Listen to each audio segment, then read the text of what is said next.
నిన్న తాడేపల్లి ప్రాంతంలో వైఎస్ఆర్‌సీపీ నాయకుల పైన జరిగిన దాడిని పూర్తిగా ఖండిస్తా ఉన్నాం.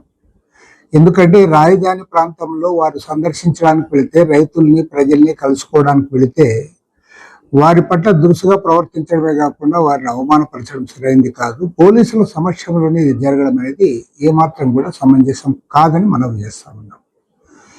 అదేవిధంగా ముఖ్యమంత్రి చంద్రబాబు నాయుడు గారు మీరు అక్కడికి ఎందుకు పోతా ఉన్నారు, మీరు పోకూడదు అన్నట్లుగా మాట్లాడడం కూడా కరెక్ట్ కాదు. ఎవరు ఏ ప్రాంతానికైనా వెళ్ళొచ్చు.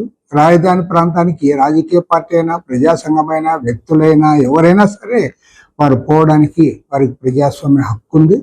వారు ఒకవేళ ఏదైనా చెప్పింది ప్రజలకు నచ్చకపోతే, లేదా మీ పార్టీ విధానం మీరు వేరే చెప్పాలి తప్ప, ఖండించాలి తప్పితే ఈ రకంగా వచ్చిన వారిపైన దాడి చేస్తాం, దాడికి మేము ఇది చేస్తామని చెప్పడం సరైనది కాదు.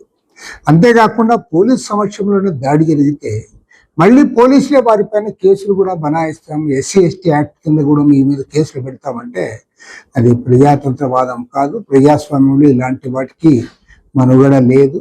కాబట్టి ముఖ్యమంత్రి గారు తన వైఖరి మార్చుకోవాలి. ఎందుకంటే ఇలాంటి వాళ్ళని చూసే ఇవాళ తాడిపత్రిలో 2 ఏళ్లుగా ప్రతిపక్ష పార్టీని రానివ్వకుండా, మాజీ ఎమ్మెల్యేని అక్కడ తిరగనివ్వకుండా చేస్తా ఉన్నాడు అక్కడ జేసీ ప్రభాకర్ రెడ్డి.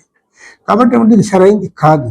ఒకరిని తీసి ఒకరు మీరు మాకు అధికారం ఉంది కాబట్టి మేము ఎవరిని అలౌ చేయమనే పద్ధతుల్లో మీరు వ్యవహరించడం అనేది అది సమంజసం కాదు. ముఖ్యమంత్రి గారు కూడా పునరాలోచించాలని చెప్పి నేను కోరుతా ఉన్నాను.